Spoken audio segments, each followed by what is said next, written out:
Sebenarnya sejak tanggal 13 Januari kemarin, yaitu pelimpahan, bahkan itu ada konferensi pers jelas, ya kan, itu sudah 2 bulan sampai sekarang. Ini jelas itu adalah bertentangan dengan KUHP baik yang baru maupun yang lama. Yang mana diberikan waktu ke jaksa 7 hari, kemudian dibalikin 14 hari dan sebagainya. Jadi itu semua artinya ada pelanggaran-pelanggaran. Dan satu hal lagi, dengan dikeluarkannya sprindik baru yang 30 Maret, patut diduga itu adalah suatu siasat, ya kan, untuk seolah-olah tidak ada pelanggaran KUHP, tapi memang penyidikannya belum selesai. Nah ini, jadi ini memberi gambaran sehingga yang tadinya orang-orang itu sudah dilepas, nggak ada di dalam klaster-klaster itu dimasukkan lagi, ya kan, untuk bahwa mereka ini memang belum selesai. Nah itu. Nah itu banyak orang menyatakan bahwa ini adalah suatu siasat atau manuver supaya seolah-olah tidak ada pelanggaran undang-undang.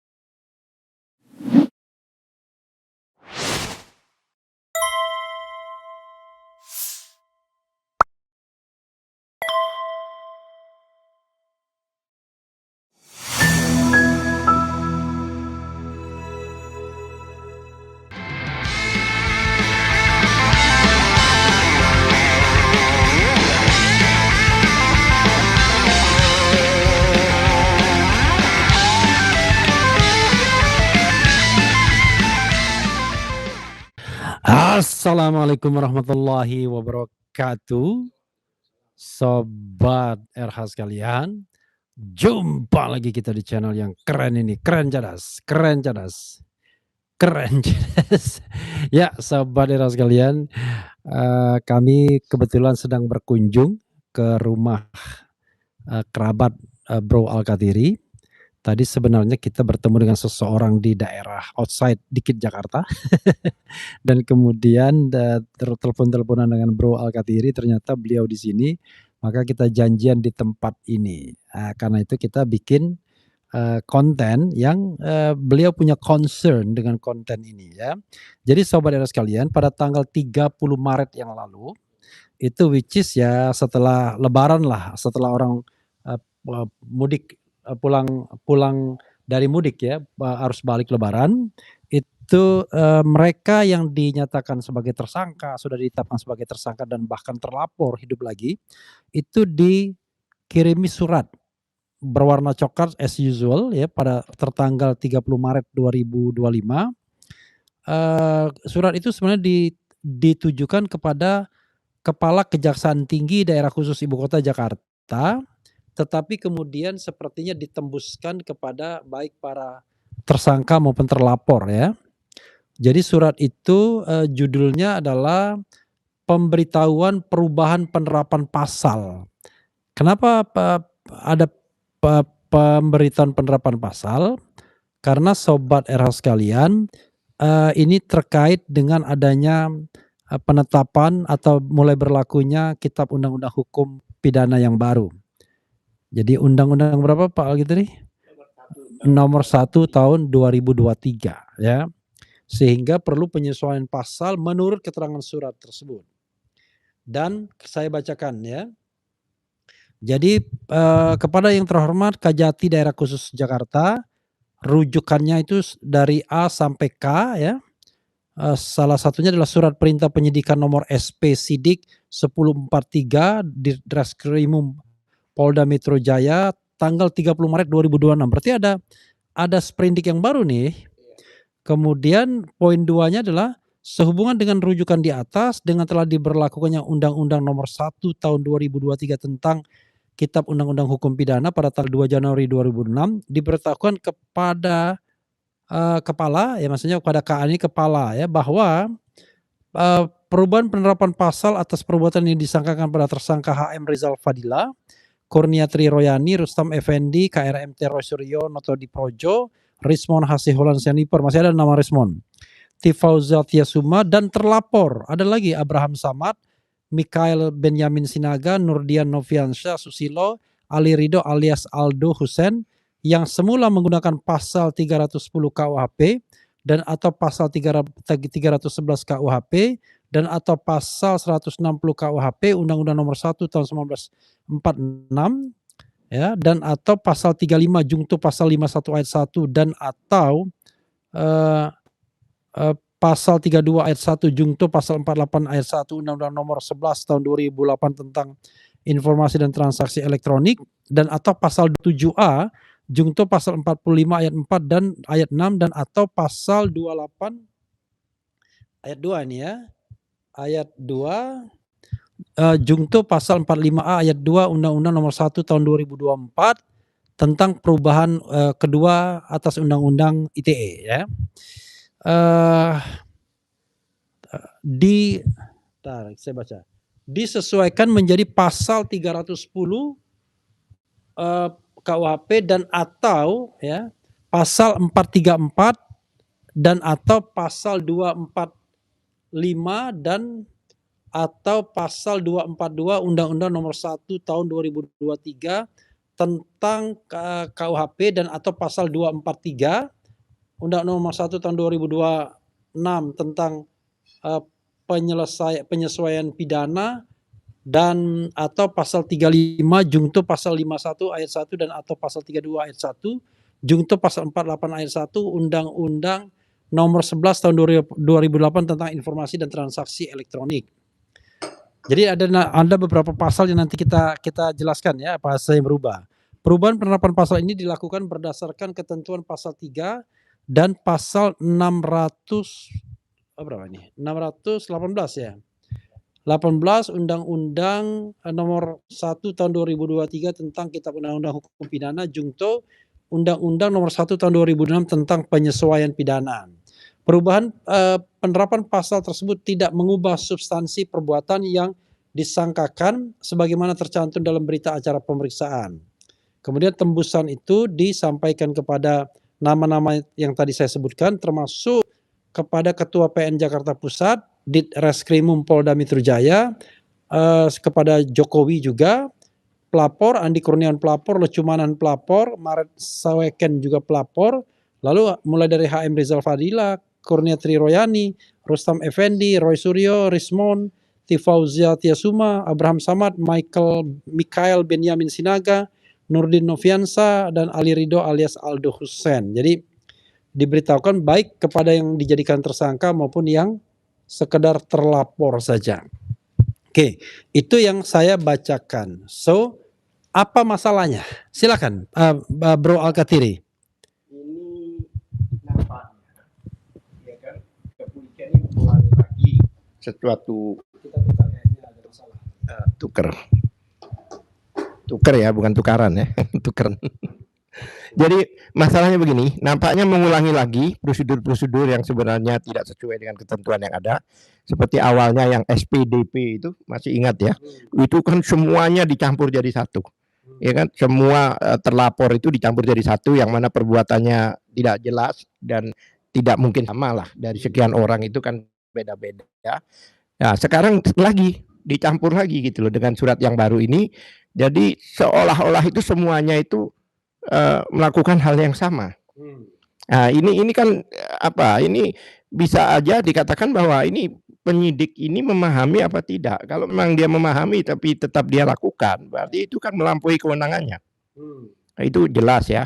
Makanya itu teman-teman di antaranya yang melakukan CLS di Jakarta Pusat, Jakarta Selatan, itu sehubungan dengan itu.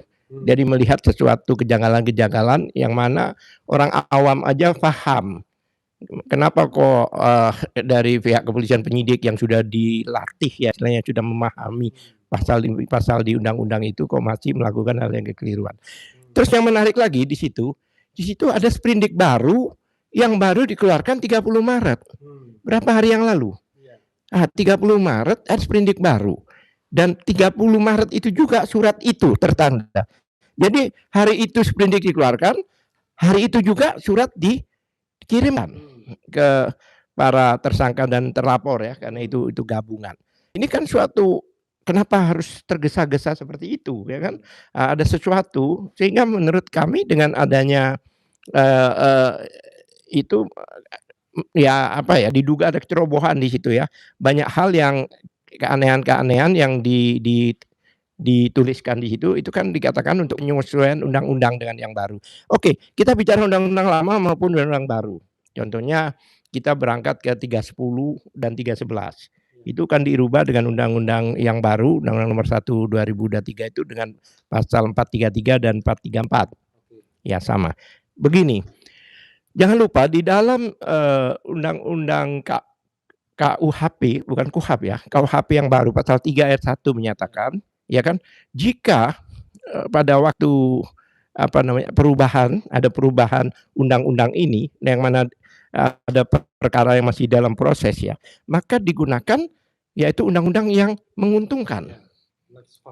Iya, ya itu 3 ayat 1 menguntungkan. Sehingga kita melihat karena kita adalah PH dari tersangka khususnya Roy Suryo dan siapa namanya? Dr. Tifa, ya kan? Kita melihat yang menguntungkan. Kemudian di dalam KUHP itu sendiri pasal 361A itu jelas dikatakan jika sejak undang-undang itu dikeluarkan, ya kan? Pada saat bukan sejak ya, pada saat undang-undang ini dikeluarkan, ya jika proses itu dalam proses penyidikan atau tuntutan, pakai KUHP yang lama. Oleh sebab itu saya tarik ya, baik KUHP maupun KUHP yang lama. Nah, kalau kita bicara KUHP yang menguntungkan, saya bicara pasal 63 ayat 2. Nah, 63 ayat 2 itu berbunyi bahwa jika ada yang khusus, diatur yang khusus, maka yang umum ini tidak berlaku. Yaitu lex specialis, derogat lex generalis, itu istilahnya hukumnya. Jadi jika ada yang khusus, yang umum ini tidak berlaku. Nah, kita kembali ke mungkin mungkin karena terlalu tergesa-gesa atau apa, itu dua-duanya dipasang. Baik itu generalis, maksud dikenakan ya, maupun spesialis, yaitu pasal 310, ya kan? Kemudian ada pasal lagi yang Undang-Undang Nomor 146 itu 310 juga, ya kan? Itu unsurnya sama dengan pasal 27A. Itu sama. Ini barang siapa menyamarkan nama dan itu sama unsurnya. Lah, karena peristiwa sekarang ini adalah peristiwa yang berkisar di dunia IT atau dunia medsos, maka yang digunakan adalah yang khusus, yaitu pasal 27A itu. Karena 27A itu dengan pasal 310 itu unsurnya sama. Itu jelas. Lah, karena 27A sesuai dengan undang-undang tadi pasal 63 ayat 2 tadi, ya kan? Maka generalisnya tidak bisa diperlakukan. Berarti 310 tidak ada. Karena ada 27A. 310 dan 311 sekalian. Ya. Jangankan gitu. Jika 310 itu tidak terbukti, maka 311 ini tidak boleh ada. Karena itu selalu digandengkan. Jadi harus terbukti dulu 310. Kalau 310 udah terbukti, baru 311. Dan itu pun pembuktiannya di pengadilan ya, bukan di penyidikan. Nah, apalagi 310 ini tidak ada gitu loh. Iya kan? Bentar, saya mau toleran. Sorry. Ini rupanya bermasalah. Kalau bermasalah kita singkirkan aja. Saya mau toleransi dengan ini Pak ya. Dengan penonton yang barangkali bingung apa 310, 311 dan lain sebagainya ya. Tapi ya mungkin kita bisa permudah ya. Tapi cara mempermudahnya bagaimana ya terserah Pak Al-Ghatri, silakan. Iya. Ya jelas ya 30 itu pasal yang pencemaran nama baik atau penghinaan dan sebagainya, fitnah. Ya. Dan itu tidak bisa dipisahkan dimanapun juga 310 ini selalu bergandengan dengan 311 karena 311 itu merujuk ke pasal 310 dan itu pun pembuktiannya di pengadilan. Apalagi 310 itu ada istilah demi kepentingan umum dan sebagainya. Apalagi sekarang ini masalah ijazah publik ini, ijazah yang sudah merupakan dokumen publik ini adalah milik umum. Masalah bukan masalah dua orang tersangka yang klien kita itu, tapi memang masalah publik, itu jelas. Lah, kembali jika 310 ini generalis, maka yang digunakan adalah 27A. Karena masalah ini berkisarnya masalah medsos. Lah, 27A pun itu bermasalah. Karena sejak dikeluarkan keputusan MK 105 tahun 2024, jelas yang menyatakan bahwa jika yang dibicarakan, dikritik atau dikoreksi itu adalah pejabat negara, baik pejabat korporasi ya, negara maupun korporasi, maka tidak bisa ini dikenakan. Nah, jadi kesimpulannya baik 310, 311, 27A pun tidak bisa dipakai. Zong. Iya. Iya, bukan pendapat saya, itu hukum yang berbicara. Saya kan selalu merefer ke pasal. Saya merujuknya ke pasal 63 ayat 2. Ya kan? Berarti 310, 311 dikalahkan oleh 27A. 27A. Nah, undang lama. KUHP lama. Ya, karena itu yang menguntungkan sesuai dengan pasal 3 ayat 1 itu ada hubungannya ya. Nah, kami otomatis kan itu yang kami gunakan. Nah, di situ. Otomatis karena 27 itu lex spesialis dan itu menggunakan IT, maka yang 30, 311 ini tidak dapat digunakan. Hilang ya zong lah istilahnya. Lah, 27A itu bermasalah dengan putusan MK yang 105. Jelas yang menyatakan jika yang dikritik atau dikoreksi itu pejabat umum, maka tidak bisa dilaporkan. Pejabat publik, ya kan? Ya kan, pejabat publik maupun korporasi loh ya. Ya kan, kalau memang Pak Jokowi satu ijazahnya publik, pejabat publik, kalau ditarik sekarang dia juga pengurus dari korporasi dan Hatara. Jadi baik 310, 311 maupun 27A itu tidak dapat digunakan. Nah, karena di situ juga menyinggung klaster 2, jadi pasal 160 itu masih ada di situ, di dalam surat itu. Ya kan? Ya, 160 itu masih ada. Nah, 160 itu jelas, itu kan ada putusan MK juga kan yang mengatakan bahwa itu sudah menjadi material.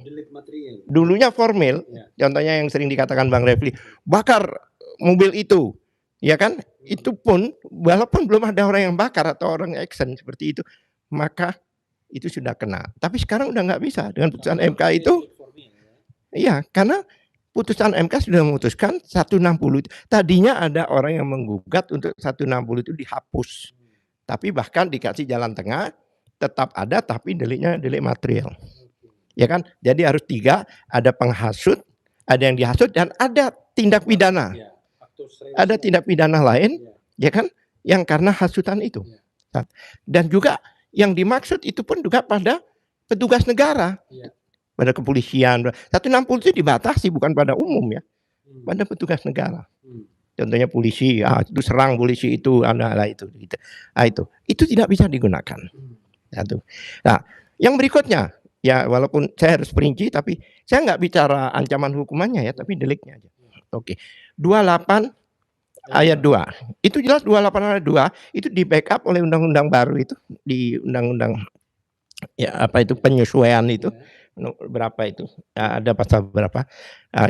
Itu 28 ayat 2 itu dinyatakan bahwa baik orang itu menghujat, baik orang itu pencemaran bukan pencemaran, ya pencemaran nama baik juga termasuk apa namanya? Ujaran kebencian. Ya kan? Dia melakukan itu. Tapi jangan lupa harus berdasarkan. Berdasarkan apa? Itu tadi agama, ras, suku, ya, apalagi warna kulit kan, termasuk warna kulit, kemudian kebangsaan, keadaan mental maupun keadaan fisik seseorang, dan tidak ada ijazah, dan itu tidak bisa dikenakan, Nah itu Undang-Undang 28 ayat 2 pasal 28 ayat 2 Undang-Undang nomor 1 tahun 2024 itu yang digunakan, ya kan? Itu nggak bisa digunakan. Nah, sudah kan beberapa pasal-pasal itu semuanya tidak ada. Inilah alasan kenapa teman-teman dari Purnawirawan dan sebagainya itu menggugat CLS ini. Karena menurut mereka ini sudah melebihi kewenangannya, melewati kewenangannya, melewati tupoksinya. Karena undang-undang yang tidak bisa diterapkan itu tetap diterapkan di masalah ini. Oke, sekarang 32 pasal 32 Undang-Undang nomor 11 tahun 2008 Undang-Undang IT. Itu coba lihat. Barang siapa mengubah dan sebagainya, dokumen elektronik. Jangan lupa ya. Atau informasi elektronik. Jadi yang dimasalahkan tuh anggap aja ijazah itu nggak ada. Informasi elektronik milik orang lain. Jokowi tidak pernah mengupload dokumen elektronik. Ya. Jadi milik orang lain, jadi informasi maupun dokumen elektronik itu adalah milik siapa? Ya milik, seperti saya ada foto Michael Jackson contohnya, saya upload begini. Lah itu kan informasi elektronik yang saya miliki, bukan Michael Jackson miliki. Karena yang dimasalahkan itu bukannya analognya, tapi dokumen elektronik milik orang lain. Nah, kenapa Jokowi yang melapor? Padahal itu milik Dian Sandi. Kenapa Jokowi yang melapor? Karena yang dimasalahkan itu dokumen elektroniknya, bukan fotonya itu, gitu loh. Nah, itu juga legal standing-nya tidak pas. Selain itu yang dimasalahkan dokumen publik, yang mana di Undang-Undang KIP itu dilindungi, Undang-Undang Nomor 14 Tahun 2008, bahwa itu milik dokumen publik dan Undang-Undang Dasar 28F ya. Ini tidak bisa. Yang lebih parah lagi itu tadi, yang pasal 35. 35 itu dari sesuatu yang tidak benar, yang palsu, dijadikan asli. Ya kan? Lah kalau seandainya pasal itu diterapkan, berarti itu pengakuan bahwa dokumen Jokowi, ijazah Jokowi itu memang palsu. Itu kan pengakuan. Palsu, dirubah-rubah sama Roy Suryo dan Resmond waktu itu menjadi asli. Berarti kan suatu pengakuan. Ini dokumen palsu loh, kenapa Anda jadikan otentik? Nah ini udah nggak pas. Nah jadi semua pasal yang diterapkan ini tidak bisa diterapkan. Masa tidak tahu masalah ini? Ya itulah kemungkinan kenapa JPU sampai sekarang belum bisa P21-kan. Jadi bukan faktor. Kalau soal bukti anggap aja benar. 700 berapa itu 9 bukti, ya kan? Kemudian saksi yang 100 berapa? Ingat nggak pada waktu Anton Permana itu? Anton Permana waktu kebetulan kami ya pengacaranya itu cuma 15 orang saksi. Berapa lama tahu? 1 tahun sidangnya. 15 orang saksi. Sidangnya 1 tahun 66 kali. Bayangkan. Nah, apalagi 100 berapa tadi itu? 127 saksi. Sekarang kebayangkan. Kalau iya, 22 ahli dan ahlinya beberapa Anton Permana itu. Cuma 4 atau 5 ahli. Itu 1 tahun. Lah kalau 100 akan berapa tahun makan waktu persidangan ini? Ya kan? Ya, hal-hal seperti inilah makanya kenapa jangan dianggap kenapa purnawirawan dan melakukan citizen lawsuit, karena mereka itu warga negara yang merasa ada ketidakberesan di dalam perkara ini. Makanya dan satu hal Bang Refli, dulu penyidik itu tidak ada sanksi jika maaf tanda kutip diduga memanipulasi atau merekayasa atau ada saksi di KUHP pasal 23 ayat 7 itu jelas menyatakan bahwa jika KUHP yang baru 23 ayat 7 coba lihat di situ itu dikatakan bahwa jika penyidik itu melakukan perbuatan di luar tupoksinya atau di luar kewenangannya, maka dapat dikenakan sanksi 1 etik, administrasi, bahkan pidana. Jangan lupa ya. Jadi bukan cuma kita aja yang dapat dibilang, penyidik pun itu diancam pidana oleh undang-undang yang baru ini. Oleh sebab itu jika nanti di citizen lawsuit terbukti bahwa itu ada di luar kewenangan dan di luar tupoksinya, ada kemungkinan dilaporkan pidana. Ya itu agak sedikit. Silakan. Ya, sobat RH sekalian ya, pendapat Pak Al-Kathiri itu bersesuaian dengan pendapat saya waktu saya sampaikan di GBK, gelar perkara khusus tanggal 15 Desember 2025. Karena pada waktu itu saya mengatakan juga bahwa tidak ada satu pasal pun dari 6 pasal itu yang bisa dikenakan kepada tersangka. Pasal 310 tidak bisa dikenakan karena untuk kepentingan publik. Pasal 311 tidak bisa dikenakan karena harus ada pembuktian dulu dan kemudian putusan pengadilan yang berkekuatan hukum tetap yang mengatakan ijazah itu asli kalau seandainya ingin dikatakan ada fitnah di situ.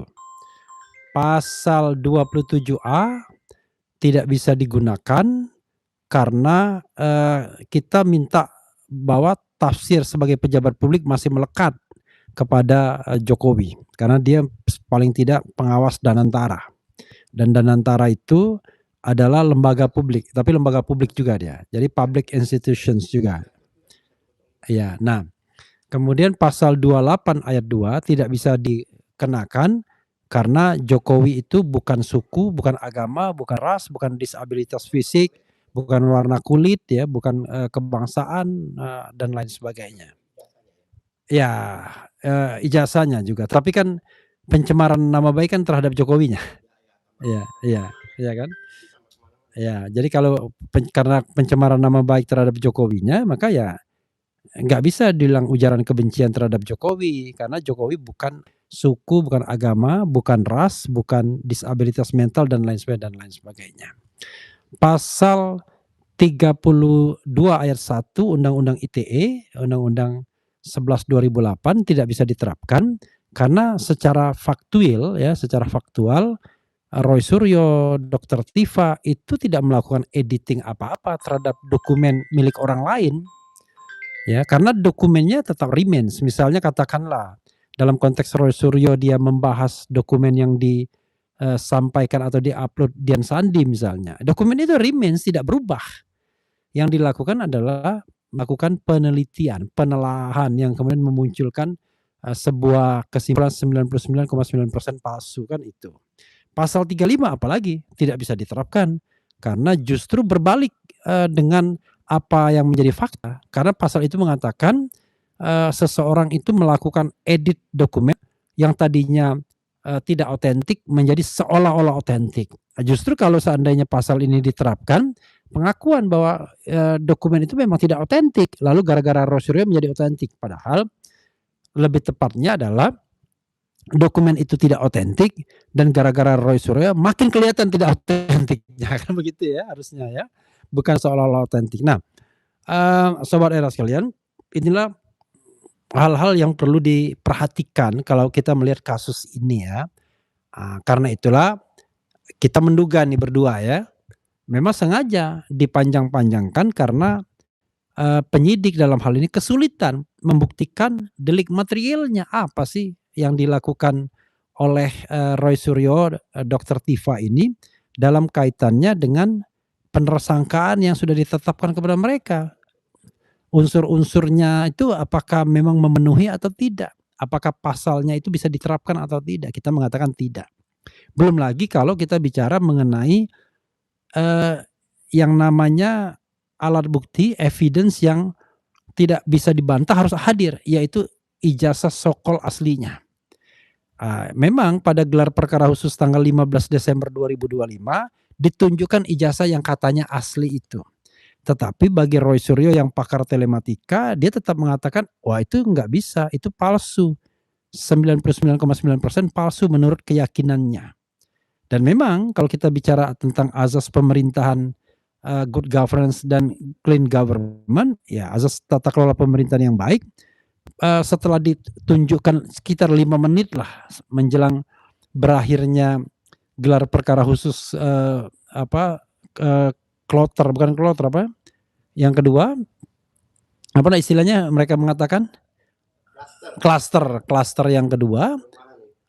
Klaster yang kedua itu, tidak ada lagi penampakan ijazah itu. Bahkan ketika ada citizen lawsuit di Solo di mana pihak Polri dan pihak Jokowi termasuk pihak yang digugat, menjadi tergugat misalnya, itu mereka juga tak mau menunjukkan ijazah tersebut, yang mereka klaim sebagai ijazah asli pada tanggal 15 Desember 2025. Padahal jelas sidang di Solo itu adalah sidang pembuktian ijazah asli atau palsu. Tetapi justru kubu Jokowi mendinainya, menolaknya. Dan katanya mau tunggu sidang Roy Suryo. Padahal sidang Roy Suryo jelas bukan sidang pembuktian ijazah, tapi sidang ujaran kebencian, pencemaran nama baik, fitnah, ya, kemudian manipulasi dokumen, bukan sidang tentang ijazah sesungguhnya.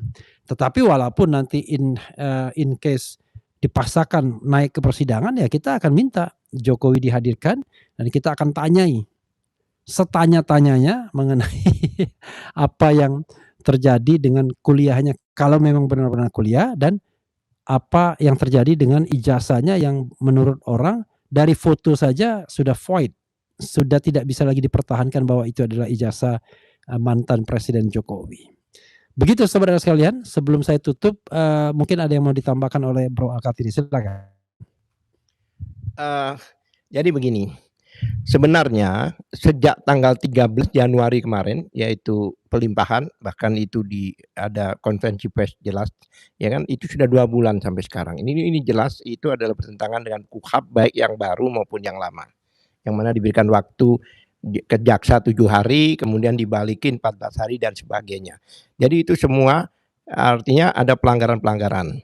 Dan satu hal lagi, dengan dikeluarkannya sprindik baru yang 30 Maret, patut diduga itu adalah suatu siasat, ya kan, untuk seolah-olah tidak ada pelanggaran KUHP, tapi memang penyidikannya belum selesai. Nah ini, jadi ini memberi gambaran sehingga yang tadinya orang-orang itu sudah dilepas, nggak ada di dalam klaster-klaster itu dimasukkan lagi, ya kan, untuk bahwa mereka ini memang belum selesai. Nah itu banyak orang menyatakan bahwa ini adalah suatu siasat atau manuver supaya seolah-olah tidak ada pelanggaran undang-undang.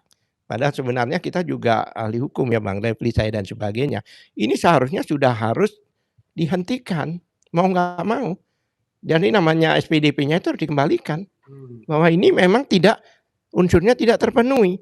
Dan saya yakin jaksa dalam hal ini cermat ya, karena mereka menyadari bahwa yang akan berhadapan dengan lawyer-lawyer kayak Bang Refli dan sebagainya itu adalah mereka, bukan kepolisian. Ya kan? Ya kemungkinan banyak orang menduga bahwa mereka nggak mau dijadikan bemper gitu loh. Ya kan? Mereka yang menggali, tapi yang babak belur JPU gitu loh. Karena yang kita ini kan bukan eceh-eceh ya. Kita ada yang 40 tahun sebagai lawyer dan sebagainya ya kan. Dan banyak doktor di situ. Kita akan ya bahkan kita ini bingung juga ini kenapa kok seperti ini. Oleh sebab itu be professional, ya kan. Jadi jangan mencoba untuk lari ke sana, lari ke sini, itu the point aja. Oleh sebab itu nanti salah satu putusan mudah-mudahan di CLS yang sekarang lagi gugatan ini, karena mereka gerah, itu tadi. Karena pasal-pasal yang sebenarnya tidak bisa dikenakan terhadap orang-orang ini. Bukan kami sekarang yang protes, masyarakat. Oleh sebab itu mereka yang menggugat dengan apa yang disebut dengan citizen lawsuit yang sekarang lagi disidangkan di Jakarta Selatan, PN Jakarta Selatan. Terima kasih. Iya. Dan kalau kita misalnya mengatakan kasus ini layak dihentikan, bukan karena kita mengemis SP3 sebagaimana sering sekali dikritikkan oleh teman sejawat sendiri ya. Kok aneh gitu loh. Padahal kita mengatakan kalau sebuah proses penegakan hukum itu sudah melanggar undang-undang, ya tidak boleh dipertahankan. Kalau kita mempertahankannya berarti kita ikut melanggar undang-undang. Jadi from the beginning, dari hulunya, penyidikan dan penyelidikan sebelumnya di Polda Metro Jaya itu sudah melanggar undang-undang perlindungan saksi dan korban. Jadi tidak bisa dilanjutkan harusnya. Nah di hilirnya ternyata melanggar juga Undang-Undang Nomor 1 1981 tentang ya kita bicara undang-undang aja lah ya kan, KUHP yang lama ya kan. Nah KUHP yang lama itu Undang-Undang 1981 yang mengatakan bahwa berkas itu setelah P19 ya hanya waktu 14 hari bisa dikembalikan waktunya untuk menjadi P21. Tetapi yang jadi masalah adalah berkas itu dikembalikan pada hari ke-13 menurut informasi yang saya dapat dan dilimpahkan kepada kejaksaan itu pada tanggal 13 Januari. Pada hari ke-7 itu sudah dinyatakan P18 ya oleh jaksa peneliti, kemudian pada hari ke-13 artinya sehari sebelum deadline sudah dinyatakan P19 dan berkas dikembalikan dengan berkas yang ada secara fisik dikembalikan untuk kemudian dilengkapi. Nah, untuk melengkapi berkas itu setelah P19 harusnya 14 hari saja, bukan 14 hari kerja, 14 hari saja. Jadi kalau misalnya dikembalikan pada tanggal let's say 26 atau 27, kalau sekarang pada bulan April, wah sudah lewat. Ya, sudah harusnya ya sudah 2 bulan lah, ya udah hampir 2 bulan kan. Nah, karena itu menurut saya, menurut kita semua ya memang tidak layak lagi. Lalu bagaimana dengan misalnya pembuktian ijazah Jokowi? Sebenarnya ya kita harus menciptakan forum lain atau di-enforce CLS, citizen lawsuit yang pada tanggal 15 April nanti sudah pada tahap putusan. Hakim Pengadilan Negeri Surakarta jangan ragu-ragu. Kalau misalnya pihak tergugat tidak mampu membuktikan, ya kan begitu, atau tidak mau membawa barang buktinya, maka seharusnya ya dia tidak boleh dinyatakan menang atau tolak karena dia, tidak punya niat baik ya, tidak bisa membuktikan tuduhan ya, gugatan bahwa ijazah itu palsu. Nah, jadi sebenarnya kita tidak kehilangan forum untuk mengatakan atau membuktikan itu palsu atau tidak. Belum lagi kalau seandainya saya dengar ada niat dari, tersangka dari klaster pertama untuk mengadukan kembali Presiden Jokowi setelah didapatkannya beberapa data, fakta ya dari sidang KIP Komisi Informasi Pusat. Jadi saudara sekalian, itu yang bisa kita sampaikan. Ada mau closing statement Pak Al-Kathiri? Oke, cukup ya. Karena itu mudah-mudahan ini, update Troya ya, sekali lagi bahwa tidak ada Troya kemudian berpikir menyerah, yang ada adalah kita mau menegakkan hukum, karena kita adalah bagian dari penegak hukum.